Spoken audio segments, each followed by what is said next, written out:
because quietness is not so easy to stand. No, no, that's right. It's always a little bit strange, I think. Yeah. I'm sure you're all joining us now um, on the webinar. So a very good afternoon to everyone. It's my pleasure. I'm Denise Whitelock, and it's my pleasure to chair this session this afternoon. And our webinar is about exams. Exams are usually a contentious subject in university discussions and usually very worrying topics for our students. So I'm pleased to open this session, how to examine or how not to examine. That's the question in the post-pandemic era. So I'd like to invite our panelists now and introduce them to you. We have with us Professor Alison Littlejohn from the University College Knowledge Lab, and Alison's work concentrates on professional training and learning, and that's usually within a global context, so that will be a very interesting perspective for us. Matt from Australia, he's an actual assessment specialist, so we're looking forward to hearing what Matt has to say. And we've got Marco Kaltz with us from Heidelberg. And Marco, among his many interests, is formative assessment and assessment for learning. And we've also got Taja with us. Taja from Uvascular, her work is very related to inclusive higher education, a perspective we really need in this discussion. And she's also a specialist in e-assessment, looking at proctoring systems that she took part in a big European project. So thank you, Taja. So I'm going to ask the participants a number of questions, and I'm sure they will build upon each other's answers. And let's make a start now. I'm going to start with Alison. And for all of you, what was your university's approach, to summative assessment? And now that you've, we've been through some of this, what were the pros and cons? What have we learned, in our areas? So over to you, Alison. Welcome. Thank you, Denise, and thank you so much for the invitation to this panel. It's on such a relevant and topical, timely topic. So looking forward to discussing these issues. So I'm from University College London in the UK, and in March 2020, like many universities around the world, in line with the government guidance, our campus went into a lockdown, and that's when we really had to change the assessment. Now, to give you an idea about UCL and its scope and scale, there's about 44,000 students, and many of those students are international, and we advise them to go to wherever their place of main residence was. There's around 8,000 academics spread over 11 faculties, so a lot of different topics, disciplines, and ways of examining. So I would describe how we changed as being an evolving approach, where we did some test and learn, although it wasn't always well structured, and it was a little bit ad hoc because it had to happen so quickly. But in 1920 academic year, so around about March 2020, all exams and assessments were changed to online capstone. So in first year, for example, there was a high stakes exam which was going to be online for first years. And usually those were over 24 hours and could be book exams. Now, we have a variety of different approaches to assessment, but in general, a lot of the exams would have been a 3-hour exam in a lecture hall where we had invigilators watching over, so that was quite different. We implemented a no detriment policy to make sure that there was no discrimination depending on the circumstances of the students. Actually, we didn't have to use that policy, and it had some consequences in later years. The students could self-certify if they had extenuating circumstances that could affect their exams, and I think that was in line with many universities across the UK. So as I said, an evolving approach. So in the next academic year, 2021, the academic year that's just ended, what we discovered was that we benefited from purchasing a platform which was Uniwise.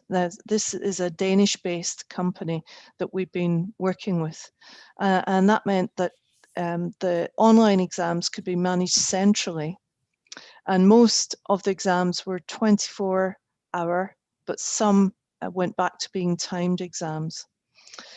We discovered that because we had put in so many clauses in the previous year, that there had been some grade inflation. And it was very difficult to then go back and say, well, we don't want these clauses in place, because obviously the students themselves felt that these different checks should still be in place.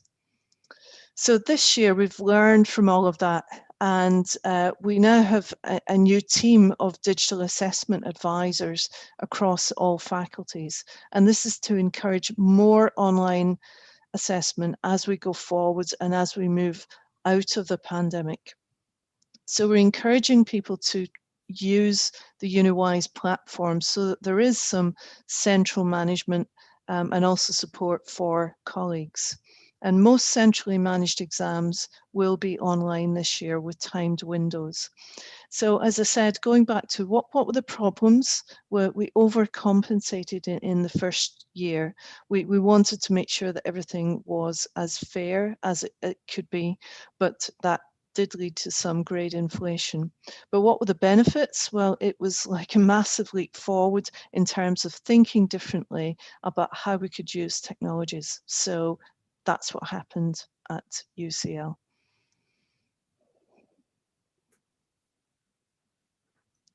Thank you, Alison. I'm now going to hand over to Marco. Let's hear what was happening in Heidelberg. Thank you, Denise, and also thank you, Eden, for organizing this webinar on a very timely topic. So I think in the panel here, I'm representing a very small higher education institution, the Heidelberg University of Education, with approximately 5,000 students and 300 academics. And the development was, of course, the same like Alison reported, with an ad hoc need to completely redesign our services and also examination and assessment approach. And what I remember from it is that the first thing we did was we changed and relaxed the examination policies in the first place to get stress out of the system, more or less, to be sure that neither lecturers nor students are in any case frightened to do exams in a different way. And we built in a lot of flexibility and repetition options for different kinds of exams. I think this was one of the first activities that we did. At the same time, of course, we needed to do that to change also the practices for the examination to adhere to the new reality and to allow, for example, online examinations, which was not foreseen in many study programs. So that was more the policy-based approach. Like I said, we are a smaller higher education institution. Our whole infrastructure is running on open source software without any external service providers. So we set up also in a very short amount of time a pilot study to find out what kind of assessments we can realize in which systems. In the end, we implemented the most of the assessment in Lime Survey, in Moodle, and in Soci Survey is also a survey system. And what we saw in practice, what has been implemented, was a mix of open book exams together with time-based testing, so mostly multiple choice, but in a very short amount of time. And from what we've learned, I think in general, this approach has worked quite well. We also had to work on usability issues for students with disabilities, because not all of these systems were by default following rules that also students with different types of disabilities could be using them. And one problem that has not really solved is everything related to authentication, of course, because that is still for me a very complex issue. If you have only remote exams, how can you be sure that the person that is doing the exams is the person, and so on and so on. The open book exams were mostly focused on more complex problems and procedural knowledge, which I think was also interesting, because some exams were transferred to more knowledge testing to more complex problems, which was difficult in a short amount of time to do, but on the other hand, a very interesting move. The time-based testing were mostly really multiple choice questions with knowledge testing, and some of the assessment practices just use so many items that you didn't more or less even have time to think about cheating in such a stress framework. We also, of course, had an evolving cyclic approach to development. We also had to see if our infrastructure can take so many users at the same time, because our institution is a presence institution and we're using normally these services just accompanying to our teaching presence in the institution. But that has also worked quite well. We looked into proctoring solutions at some moment in time, but nobody was really interested to go into that solution. Also because we had the feeling that besides the authentication problem, most of the assessment practices could be done in the systems we've set up. Making a jump into now, we are now today actually we started again some presence teaching, but we're still using a lot of online systems. And I would expect that some of the assessment practices are also still existing when we're going fully back to the campus. Thank you. Thank you, Marco. Alison, there are a couple of questions in the chat. Perhaps you could answer them. One of them was, what do you mean by grade inflation? And the other one was, what company were you using? Uniwise, wasn't it? But could you give some details? Yes, in reverse order, the company's called Uniwise. You can find out about them online. Just search for them. By grade inflation, what I mean is that well, the whole system changed overnight, and so colleagues were left in terms of thinking about how they assess. So I think that colleagues basically would err on the side of being as fair to students as possible, and that maybe meant that how they assessed the final grade, if it wasn't a number, if it was you know, an A or a B or a pass or fail, would generally be fairer and more open than it might have been in previous years. Of course, we look at the data. It was very different exam conditions, so we have to be careful in terms of how we in terms of how we interpret that. But these were for first years who were going into second year, and I think colleagues wanted to make sure that all of these students had a fair chance. Thank you, Alison. And we'll now move to Taja, and let's find out what was happening in Uvascular. Good afternoon, everybody.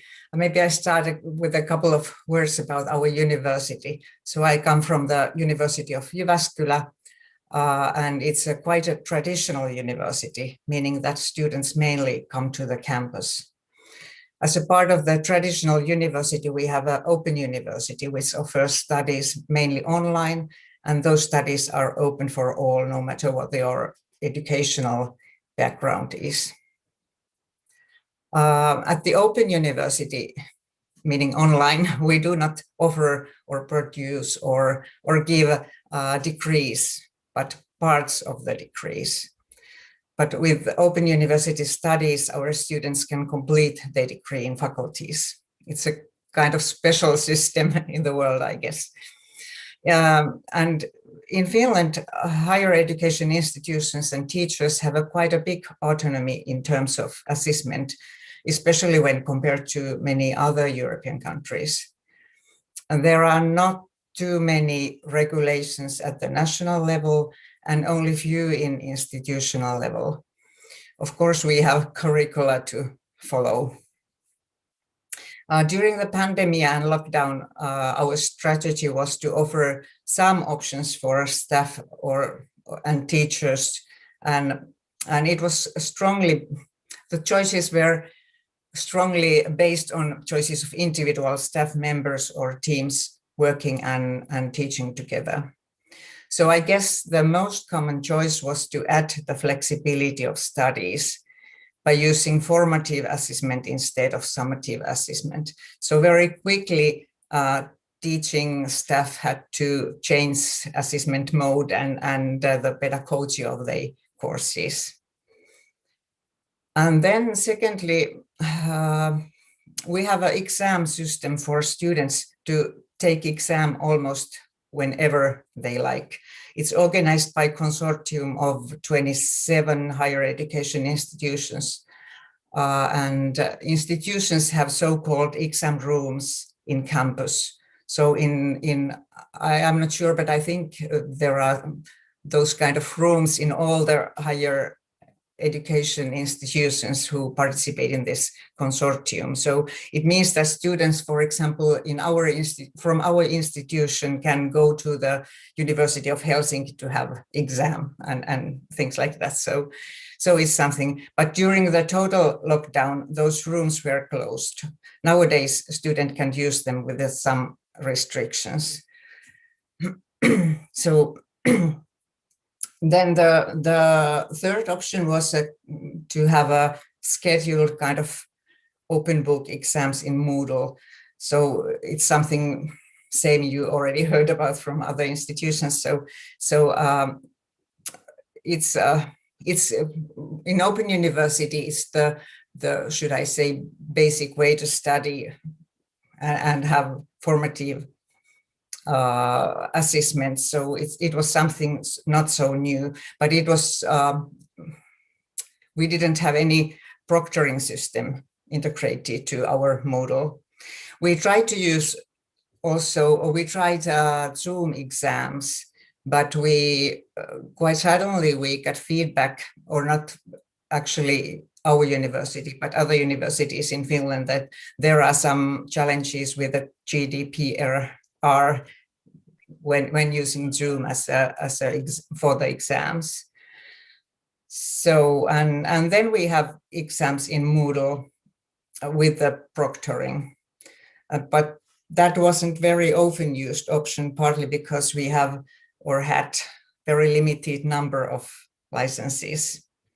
The system was integrated to the Moodle, and as far as I know, the costs were remarkable and it didn't work very, very well, or they had a lot of challenges with it. So yeah, but nowadays, like Dennis already mentioned, I participated in a European project called Tesla project. I think some of you are familiar with that system, and now we have acquired Tesla system to our university, and we are looking forward to see what kind of possibilities we can offer with it, especially when traditional face-to-face exams are not an option and summative assessment is needed. Yeah, we are lucky to have many solutions and options available, and we are lucky to have a flexibility in our institution. So I have a feeling that we did it quite well so far. Thank you. Thank you, Taja. There's a question for you. Okay. Flora, when you said students can take exams whenever they want, yeah, what does that mean? Yeah, it means that we have a kind of rooms. So it's a place where students can take exams written at the computer at time suitable for them. So the process requires that the examiner has created the exam and questions in the electronic exam system. The exam situations are automatically recorded for exam supervision. And exam rooms adds the flexibility of studies, not whenever, so they have to travel to campus. But now we are working and developing the so-called, I don't know how to translate it, but kind of students can use their own laptops and they can take an exam with their own laptop at home or in our exam rooms in campus. So the flexibility comes from that they can just how you say schedule the individual exam time. So that how it goes. Thank you. And last but not least, here's Matt to tell us what's been going on down under. Hi everybody, I'm Matthew, I'm from Sydney, Australia. I'm currently working at Macquarie University, which is a mid-sized university of about 40,000 students in the northwestern suburbs of Sydney. I don't live in the northwest, but that's another thing. The pandemic, I guess the shutdown, the lockdown hit our session it was our first session number 1 in 2020. We were halfway through. So there wasn't really any time to plan anything. So essentially the solution was we stuck everything in our VLE, our Moodle system. All the exams were digitized in the sense they were either quizzes or they were Word documents. And in some cases, the students would handwrite their maths problems and then take a photo of it and then upload it to the Moodle. They were a mix of, they were mostly 100% online, but it was all no invigilation, no supervision, no proctoring. It was an emergency situation at that time. There was probably around 500 different examinations that happened over the exam period in the first session.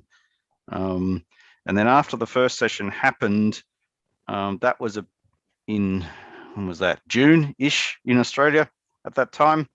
And then in about July, the coronavirus situation in Australia really decreased a lot. So in the second half of 2020 and the first half of 2021, we started coming back to have some on-campus teaching again. But a lot of the exams were still done online. So in those two, in the second half of 2020 and the early part of 2021, there was a mix of on-campus exams and a mix of online exams. However, we're also looking forward to thinking about, okay, how can we do online invigilation as well, online proctoring, as they say. We piloted some online proctoring service providers. We found that were not very satisfactory, but we also piloted using Zoom as an invigilation technique with staffing, people hired and trained by the university, by our central exams office. So they provided some supervision. They observed the groups of students through Zoom. That was a really small scale pilot in the second part of 2020. Then in 2021, we increased it a little bit more. In this case, mostly we were catering to the students who could not attend the on-campus exam. So if the unit coordinator for that subject has said, okay, my examination is going to be on campus, therefore it is a supervised examination. But of course, we have students who cannot come because there was travel restrictions and other things that were happening. In those cases, we allocated those students to do a Zoom exam.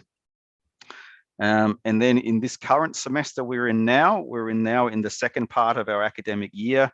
So for the session 2 in 2021, coming up in early November, we are now scheduling about 23,000 sittings for online invigilated or online proctored Zoom exams that we will staff ourselves.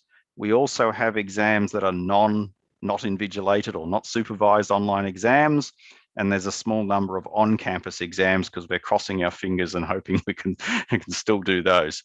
But there's also been a strategy by the university to try and diversify away from examinations, so the unseen timed exam, to try and get teachers to do other types of assessments, such as mini projects or time-limited assignments, I would call them, mini projects. There's also a very small number of online oral assessments like Viva exams or Viva assessments or interactive assessments, again done through Zoom, but they're a small number at this time.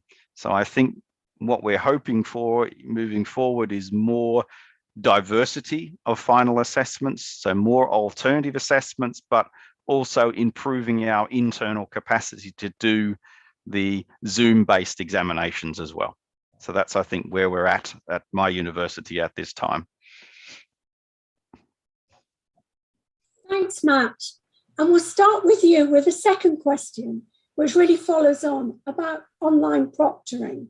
Now, what do you know about online proctoring? A lot of this is outsourced to companies. What's your experience and opinion about this sort of way of working going forward?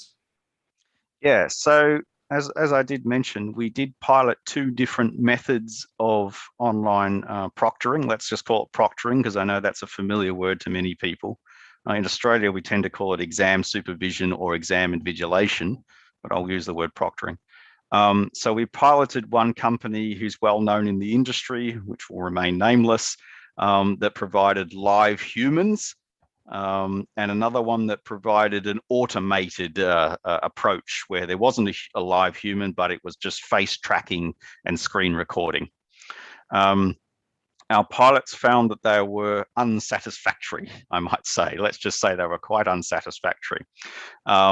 We found that things like technical issues were difficult to solve. When things went wrong, it tended to result in the exam session being abandoned or failed for that student. And it was really quite difficult to figure out what went wrong so that we could then fix the problem. So that was an issue. The service providers would allocate a person on the fly. So we couldn't train those people. We couldn't talk to those people to discuss what kind of examinations we want. We had to write the specification down, and we found that was a very imprecise and messy process.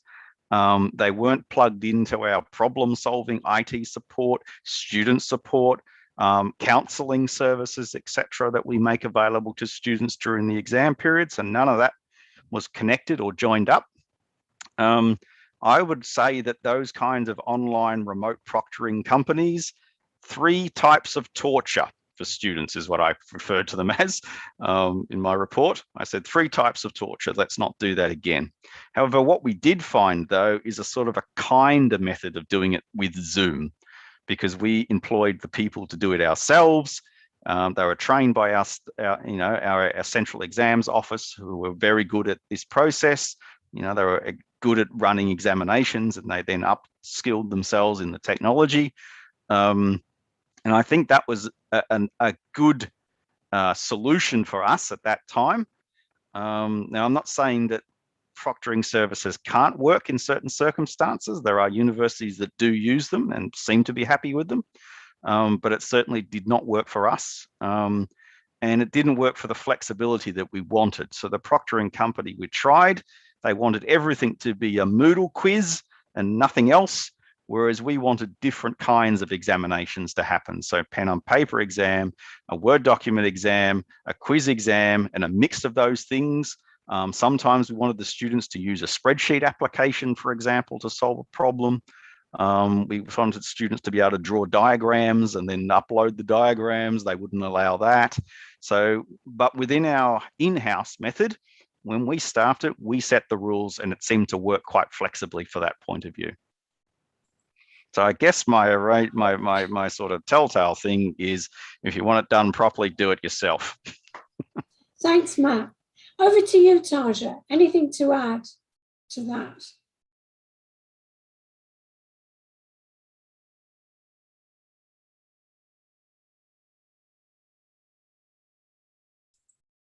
You're muted, Taja. Sorry. Okay. When we are talking about online proctoring, I guess we can talk about our experiences with Tesla, and some of you are probably familiar with that. But if I shortly try to describe, we had a European project funded by Horizon 2020, and we developed, or actually we, for example, in our university, we tested the system that included, it was developed for the e-authentication, and it included the students' face and voice recognition, keystroke dynamics, and included plagiarism checker, and forensic analysis was also made about students' exams and assessments. And we have, of course, it was the project where the system was developed, but it's easy to say that system must be very stable and reliable, which that system wasn't in that time when we piloted with it. So we also made some research about the experiences of students and teachers, and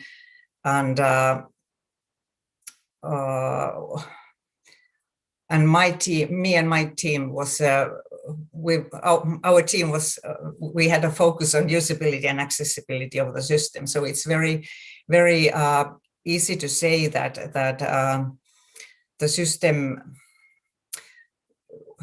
we are using or developing have to be accessible, because as we know, we have about 10% of our students have some kind of disabilities or some kind of situational factors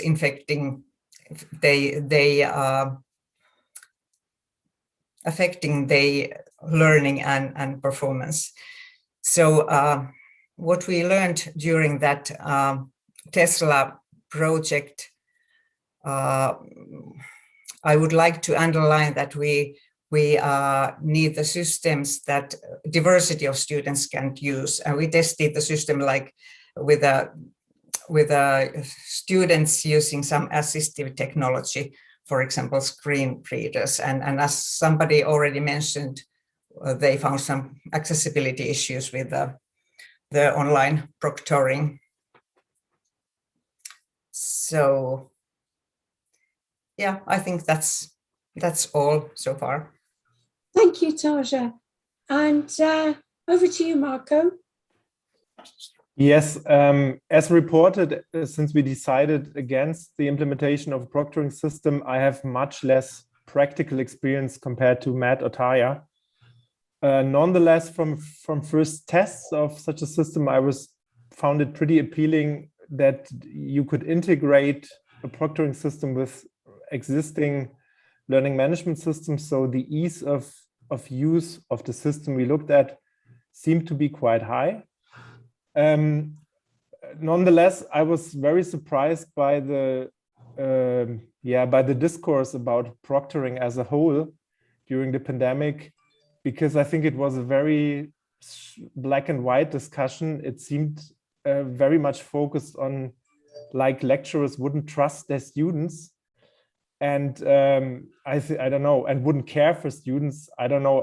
I thought that's a very biased impression that you got from following the discourse on proctoring, because I see many people taking care for students and needs and special situations. And I had the feeling that the proctoring topic was mostly based on this lawsuit happening right now, and not so much on the potentials of proctoring. And furthermore, I was, like I said already, I was surprised that open universities are keeping study centers just for authentication purposes. And proctoring could offer solutions for that without all the other services. But in fact, many higher education institutions didn't use any authentication methods in this specific time. So I don't know, I found proctoring an interesting idea, especially for the purpose for authentication, not so much for screening the room, looking for cheating and so on. And I was surprised that this topic has been in some higher education institutions nearly untouched. Thank you. Thanks, Marco. So Alison. Yes, very interesting points that have been raised by colleagues. And so one thing I'd like to focus on is this change of relationship that proctoring brings about. It's not that there hasn't been proctoring in the past, but that proctoring has generally, in traditional exams, been invigilators in the same room, checking the identity of students, making sure that they're doing the exam as they usually are. And so what we've moved to is a datafication of that process. So the change in relationship between universities and students is profound from that perspective. At UCL, we didn't really use proctoring because in the first year we used Moodle as the platform where we were managing the online exams. But you know, going forward, working with Uniwise, they're looking at different proctoring systems. I would say that I'm heartened by the open response that they're taking. They recognise the difficulties that there are with some forms of proctoring. I would say that proctoring is not, online proctoring is not a completely new phenomenon. I mean, in the gig economy, for example, there are platforms that check every 10 minutes or so whether or not the person that they're paying to do a job is actually doing the job. So they use the camera monitoring every 10 minutes, they check the keystrokes and so on. So there are other industries where proctoring is being undertaken, but I guess that it does put both academics and students in, I would say, in a difficult position where the relationships between them have changed. Thank you, Alison. And I'm going to come back to you now with another set of questions, because we've discussed how we had to move online quickly with our teaching. And then, of course, we've got exams, students need to graduate. How do we check on these exams? But also before the lockdown, we were experienced in companies, which we often call essay mills, that students could pay to the company for them to write their papers, maybe an open book exam even.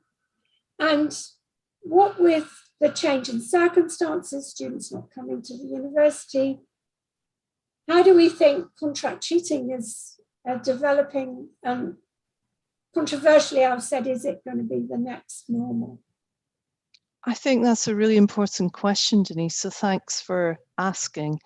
I like to think that the majority of students who come to university are still there to learn. They're there so that they can go through a life-changing experience.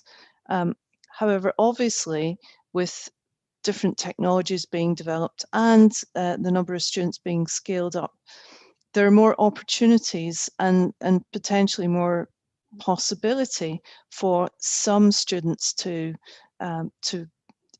pay for essay mills to do their assessments for them. So we do have to think about ever more sophisticated ways of finding out whether the students are are going through assessments as we expect or not.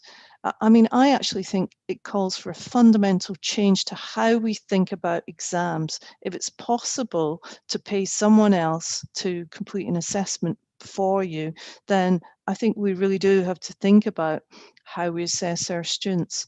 And unfortunately, finding ways where we can assess at scale, but not allow SE Mills companies to come and, you know, complete an assessment for you is very difficult. So in short, I'm very optimistic about the future. I think students are coming to university to learn.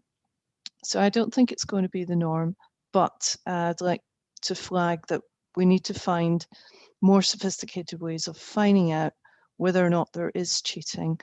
I was actually in a Viva for a PhD last year, where the student had paid someone to do the work, and for me as an academic, that was quite shocking, and it was very hard work by the registry team to take up that complaint, to go through an investigation to prove it, and therefore to fail the student. That was very shocking, and it's not fair for the students who have actually done their own exams. So I'll let someone else answer this question. It's very important. Thanks, Alison. Marco. I have to admit, I have very little insight and experience with contract cheating. I have never actually faced such a case in my career so far, at least not knowingly. On the other hand, I would concur with Alison that it's also the result of a system that is thinking of allowing only students to succeed if we have tested everything that we have thought.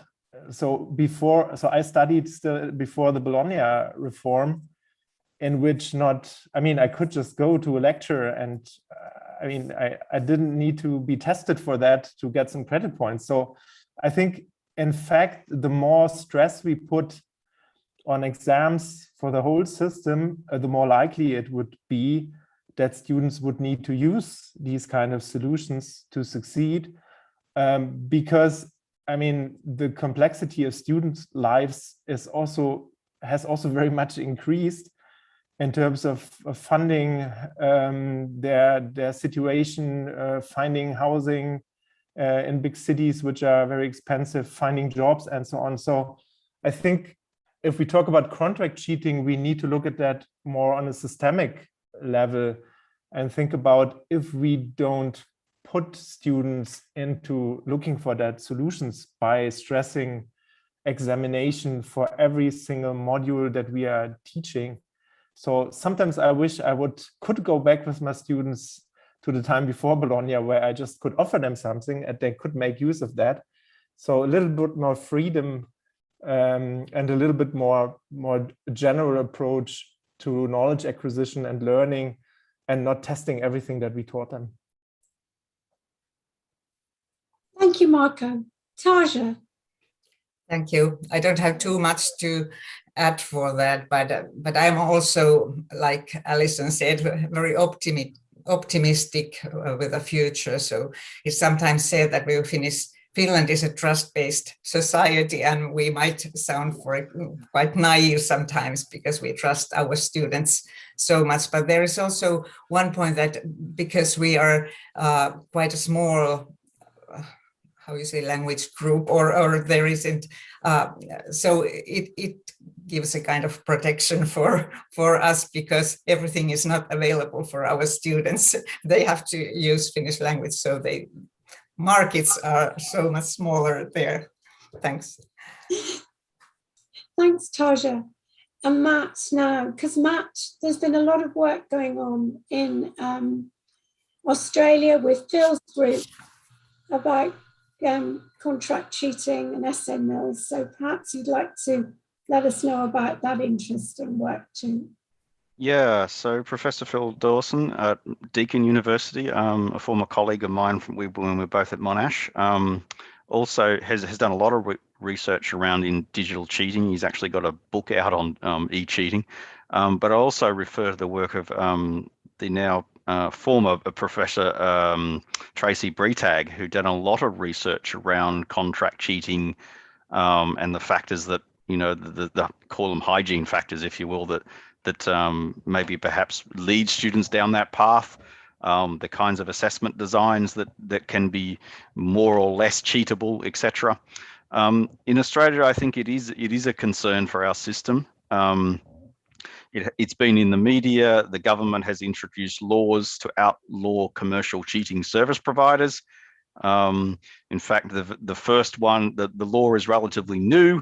The first website was recently the legislation had been enacted, and the national regulation body for the tertiary education sector has just banned one website so far, with a list of about 3,000 more websites to be similarly banned on a national basis. But I don't think they've heard of VPNs, so we'll see how that goes.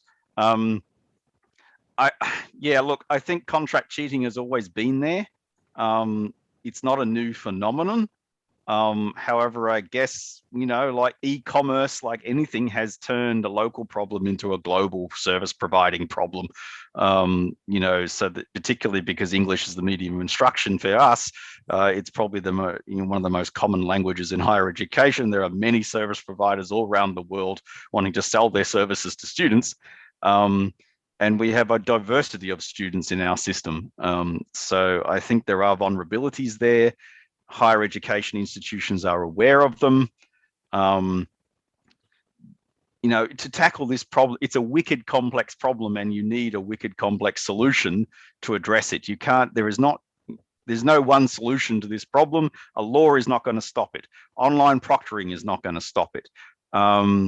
You know, assessment design changes alone are not going to stop it. You need a holistic approach to addressing this issue. So, you know, student education campaigns, you know, making sure your students have got the skills to succeed, providing, you know, health and financial support to support students so they don't make silly decisions, as well as, of course, you know, detection and punishment and all of those sorts of things. You need a holistic approach, and I think the university sector in Australia is certainly realizing that, and they're doing better and better at implementing academic integrity frameworks and policies and support mechanisms to support the students to succeed so that they don't have to make those bad decisions. And when they do, to try and have an educative approach. I think that's the sort of future. I wouldn't say that contract cheating per se is the future. It's like everything, we have to adapt. And our university systems and our educators and our administrators and support staff have to adapt to support our students. And I think we also try to have the best view to say that most students don't cheat. It's a minority problem, but we can't be naive and blind to it either. So that would be my take on it.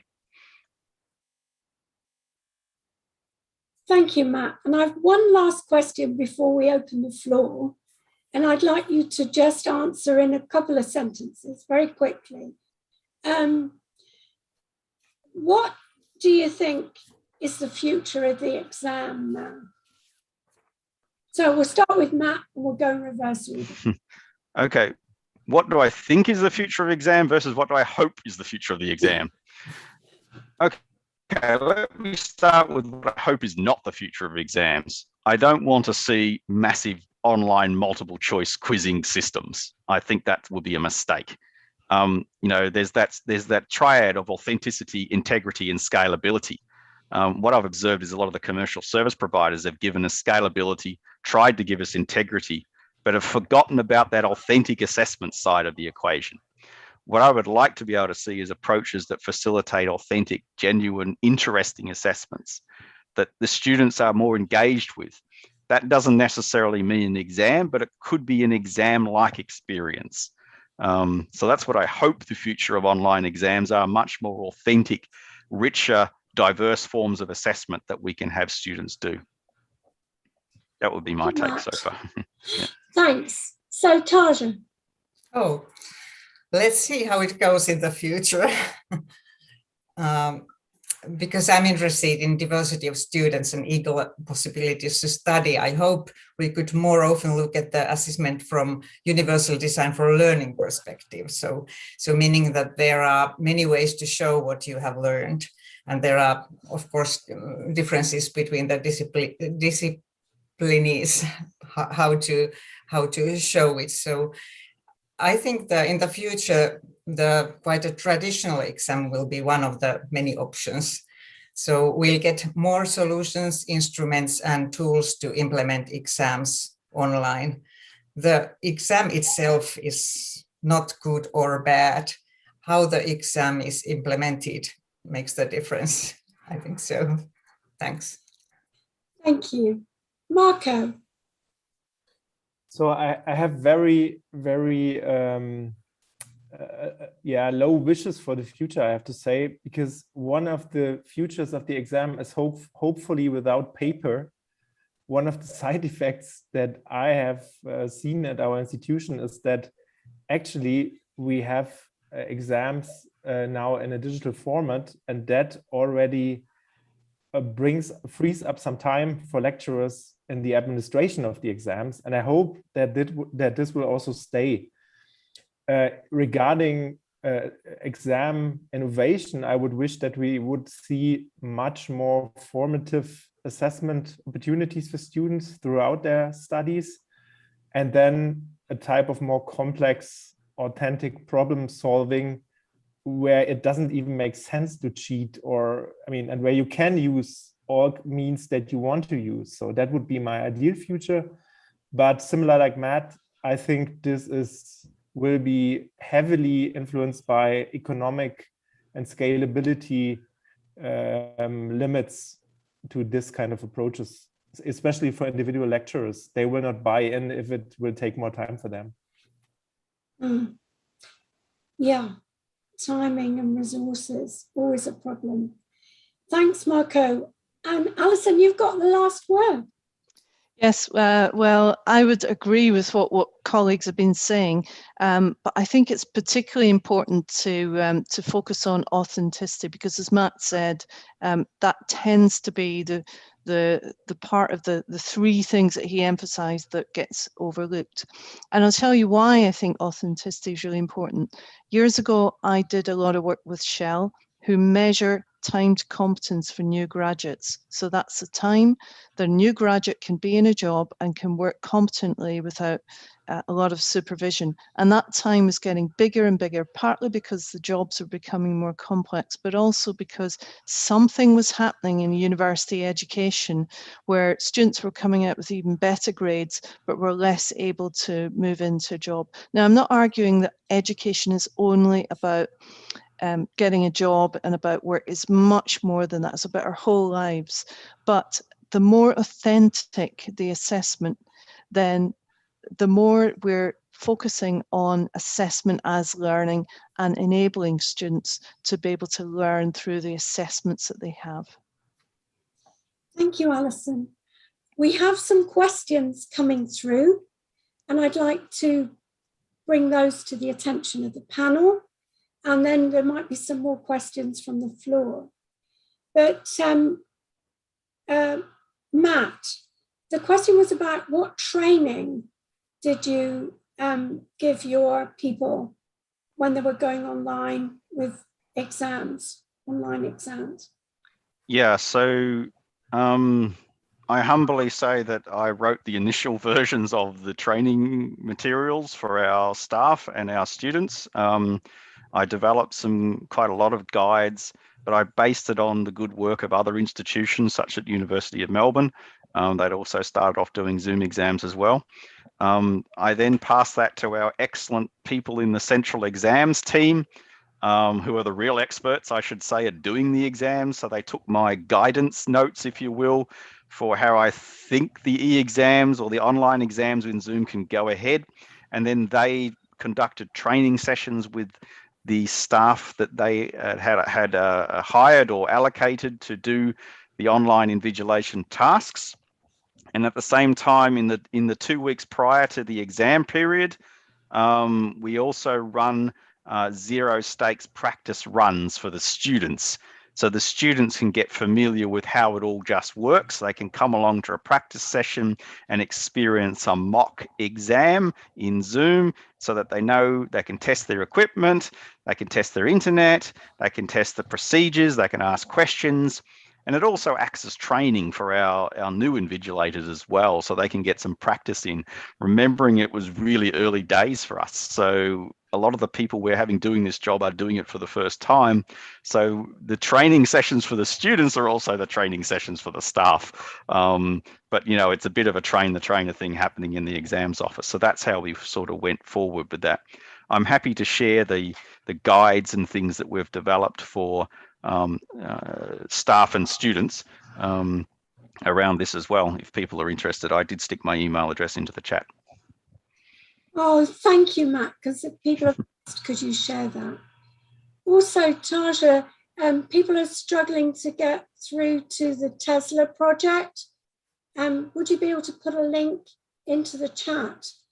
And maybe perhaps you could explain about the tools, some of the tools, because Alison mentioned, you know, keystroke dynamics in the gig economy, and that's one of the tools. It might be helpful for people to understand it's not just a single tool for a proctoring system.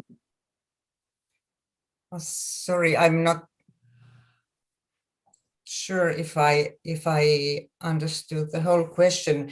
So you wanted me to explain a little bit about Tesla. Did I get it right? Yeah. So I'm sorry. I guess the link doesn't work anymore. So yeah, Tesla is a kind of system that, how you say it, those face recognition, voice recognition, keystroke dynamics, and plagiarism checker, it's possible to integrate those systems together, and it works.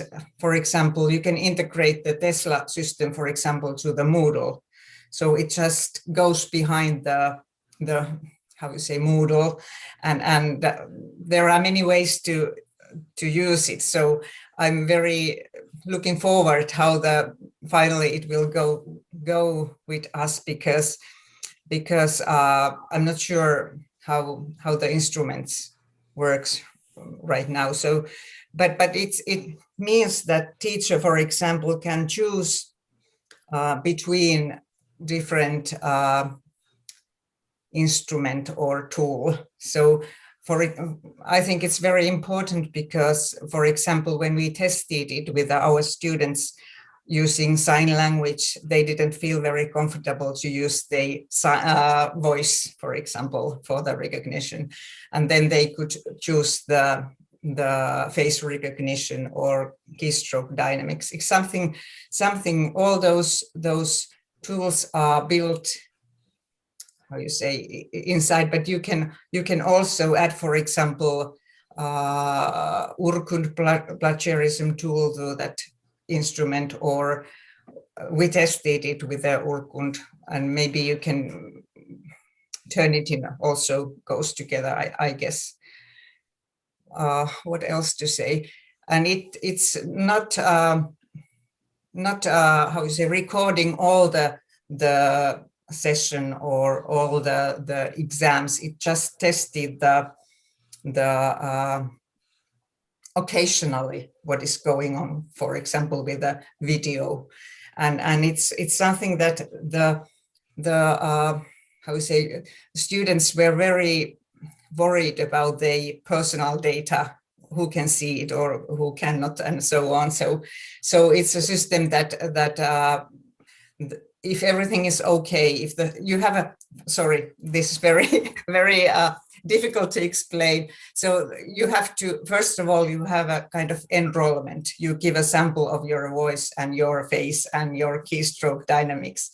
And when it comes to the assignment or exam, it compares the original data, enrollment data, to the one data the system is collecting during the exam. Does it make any sense?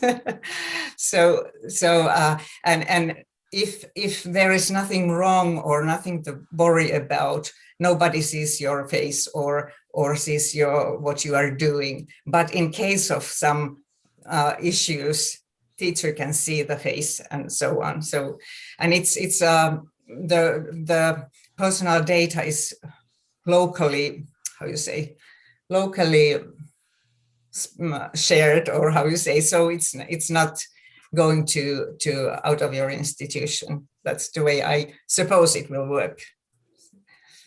And you can use it as a part of the summative assessment or formative assessment or so on. Thank you, Tarja. So using the TESA system, you've got more than one tool that you can use in different circumstances. Also, we had a group of lawyers as well from the MUA working on this project to make sure that where the data was stored, that the users were protected with their data, and also they were implemental in the usage that you sign, that you want to use the system, and that everyone would be protected in this way. So a lot of work went into that. Now, before we close, because we're very near to closing, it's upon me, before I thank everyone, to sort of give a summary of where I think we are from our learned speakers and their opinions. So what can we say? We were all forced to move online and to do examinations online. And, you know, EdTech is really in the forefront. It's come together, been forced on everyone, which is really interesting. And how people responded to that, of course, has to meet the resources that were available at the time in the university, and also to, we haven't actually mentioned this explicitly, but in the answers, you could hear today how the student is first.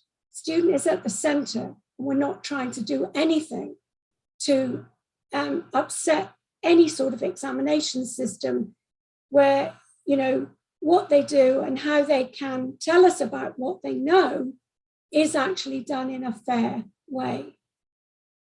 So what about online proctoring? Well, as Matt said, do it yourself, don't go outside. But there's a lot to learn about online proctoring, how we can do this, and the best way of doing it. And a test and learn is probably a good way forward before you plunge into, you know, whole-scale proctoring. But is contract cheating the next normal?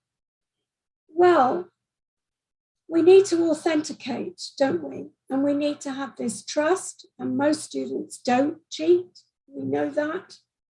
But there is a question there that we've hinted at in an answer, and that is about the type of assessments we give our students. And Alison hit upon, you know, are our students ready for work? What is authentic assessment? And we didn't talk about assessment literacy. That is in the literature now, you know.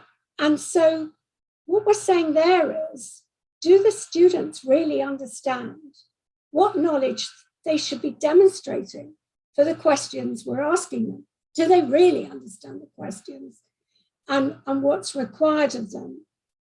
And I think at the heart of all our discussion, which is so encouraging, is, you know, as assessment specialists, we're here to help the student demonstrate what they have learned and what they do know.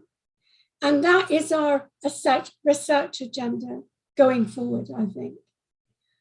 I would like to thank all our speakers, Tarja, Matt, Alison, and Marco, for a very interesting discussion and how they built upon each other's answers and had their own take on these very important questions. So thank you to our speakers, and perhaps we can, I'm not sure we can take our microphones off, but I think we can give a clap. So thank you very much. But thank you to you in the audience for your interesting questions. And I'm sure we're going to be talking about this for a long time. Thank you to you all. And I wish you all a very good evening and goodbye.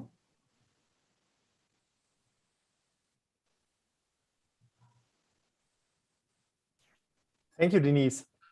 Thank Wonderful you very session. much. Yeah, I thank really you. enjoyed it. And you're very brave because it was quite a tough session, wasn't it? I mean, the questions are quite tough. So Thank you for thank inviting you. me. I mean, my brain is buzzing at 3 a.m. in the morning. I'm not going to be able to Oh, no. sleep.